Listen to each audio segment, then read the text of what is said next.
Hi everybody, this is Richard O'Connor at the Jesse A. Marcel Library. Tuesday evening at 7:30 p.m. There's a gentleman here who's here for the first time who had a remarkable sighting of a UFO not too far from Helena, where we are tonight. And he's been gracious enough to agree to tell us about his UFO sighting. And in fact, he even brought with him a nice drawing that he's made to help us all understand what it was that he saw that night. So without further ado, here is his story. Thank you. My name is Harry, and I live in Montana City, Montana, just outside one of the outskirts cities of Helena, Montana, the state capital. Several years ago, approximately 3 years ago, on Labor Day evening of September 1st or 2nd, 2011, at about 23:30 hours at night, or 11:30, my wife and I were returning from Billings, Montana, after visiting family in that city, which is about a 3.5-hour drive. When the wife and I exited the interstate highway that we were traveling on, there's a long stretch of road that goes from what they call Three Forks, Montana to Townsend, Montana. And it's a very quiet piece of road. It's a 2-lane highway, 4 in some places for passing lanes. And there are stretches of that part of this 2-lane highway where there are no telephone poles. It's sagebrush country, very low hills, and basically no obstructions at all along this part of the interstate, or this part of the road. Now, at the end of this particular road is the Missouri River. It's part of the first stretch of where it goes actually into other states.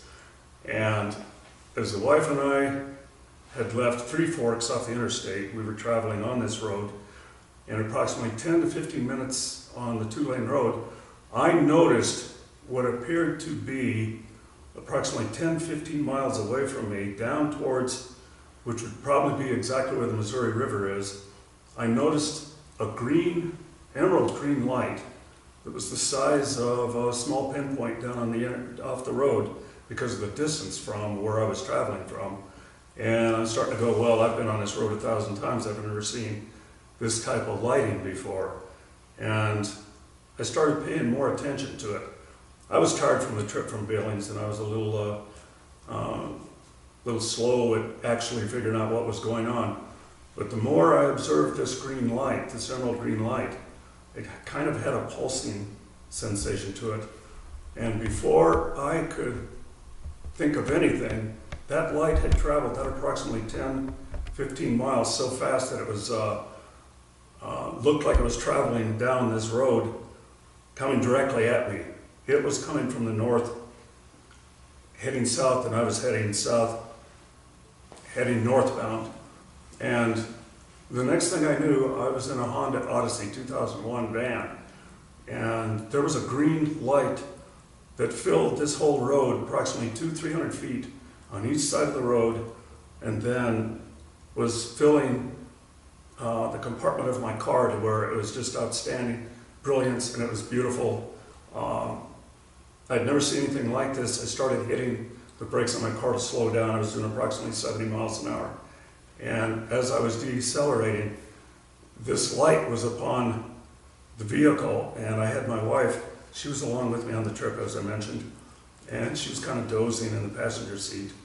And as this craft came alongside my vehicle, it was approximately, I would say, 100 to 200 feet to the right of me, off the side of the road. It was traveling at such a huge amount of speed, and on this craft were strobe lights. And what happened is, I've got a lot of experience with military aircraft, jets of all types, from my civilian career, with my military career, and I have been an instructor at the university in Helena, crash fire rescue involving aircraft. I'm very familiar with what they look like, what their engines sound like, and how they operate. The first thing I noticed with this vehicle, whatever it was the size of the strobe lights on the side of this. The strobes are approximately the size of my van, from what I could tell. And as it passed, it would blip, and then it would pause a second, and then there would be another one that would flash. And then it did this for approximately 7 flashes in a row. And because of my speed and what it was traveling, I figured this craft was approximately at least 300, 350 feet long. Now, by the time it had done passing me, my car was completely stopped. This vehicle made absolutely no sound. There was nothing from it. There was no vibrations, anything. My wife became awake at the time, and I told her, look out the window and look what we got here. And as we both turned and looked to our right, where the craft was, as we both looked, it was gone. It disappeared. We couldn't see a thing of it afterwards. And it was quite an experience. Can you show us the picture that you drew? And I'll get a close-up here of that. So, the diagram up here in this corner is heading towards the Missouri River. And it was a small beam of light to start with. The next thing I know, this craft is right up alongside of us. Okay. And this is the size it appeared to be when it was alongside my vehicle.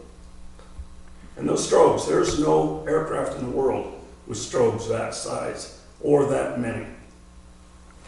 It was quite an experience.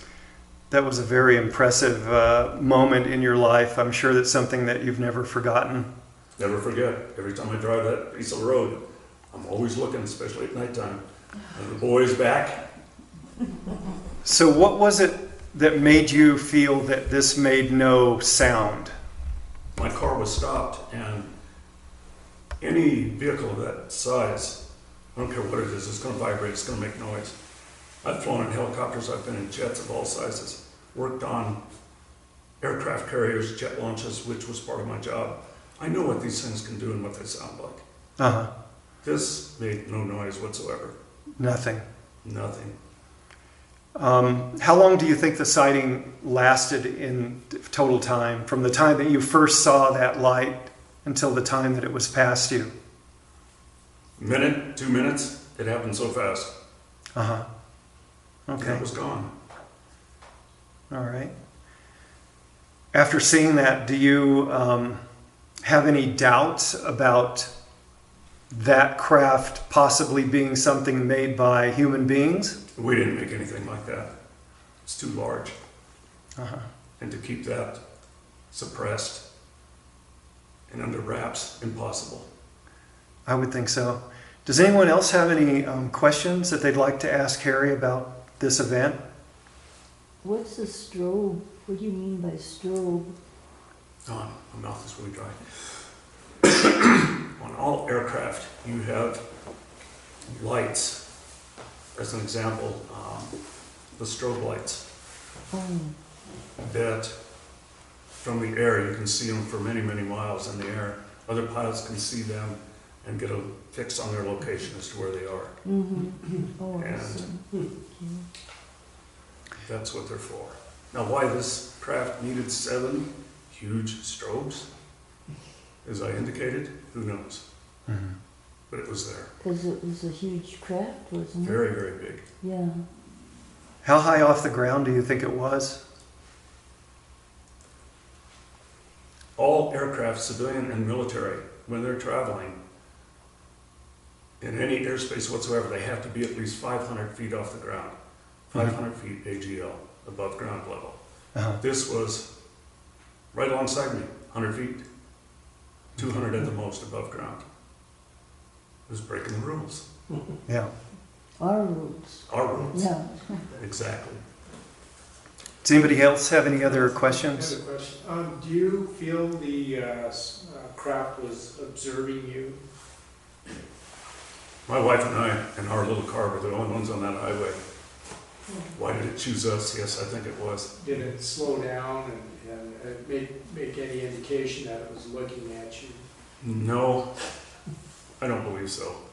It was just too fast. Probably found us very uninteresting. Although we both said, remember what we said? You said, they're after me, and I said, no, they're after Yeah, me. we kind of took, my wife and I, kind of leaning forward after the vehicle had left. she was saying, I said, well, I guess they're after me. And she says, no, they're after me. So I don't know what the deal was. But we got to see them. The only ones on that whole stretch of road.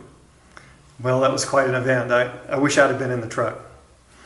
Okay, well, thanks, Harry, for sharing this story with us. It was an important event in your life, and I think it's great for you to have the courage to come forward here and talk to a group of people that you've really never met before and share with us this remarkable event. And hopefully other people that see this will also feel encouraged to go out and tell other people about their experiences as well, so that we can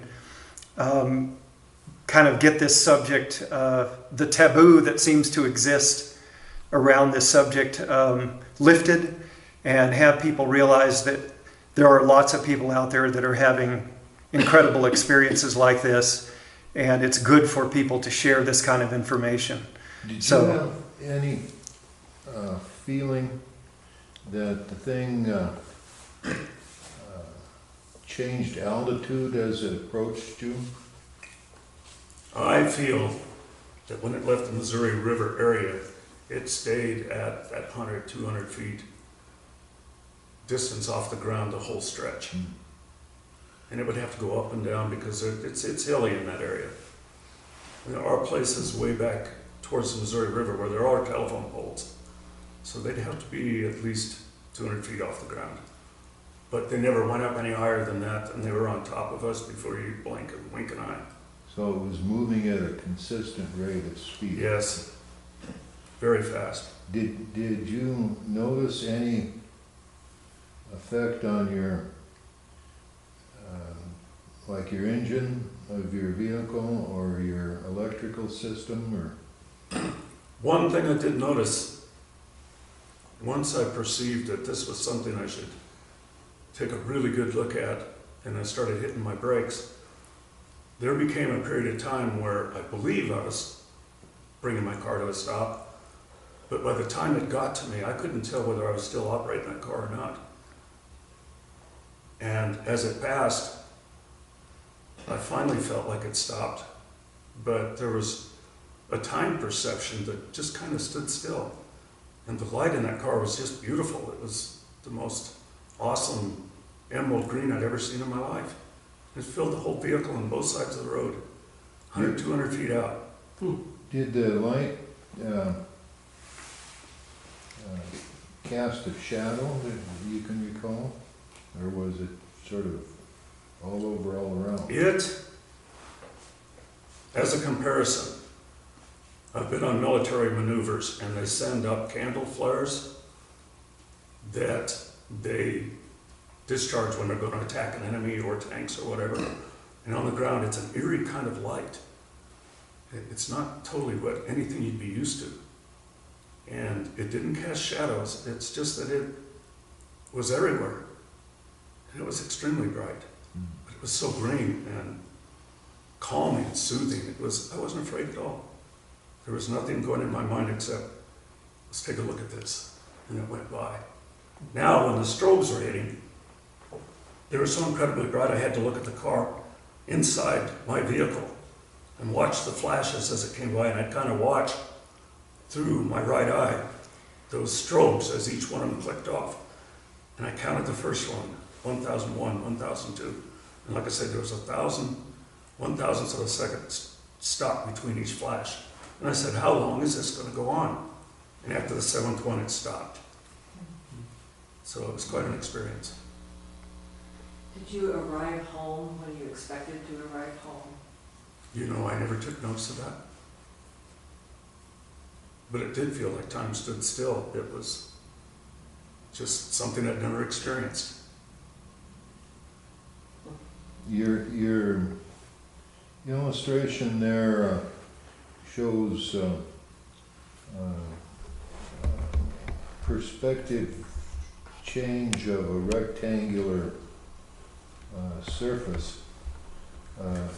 Is that the strobe lights or the overall?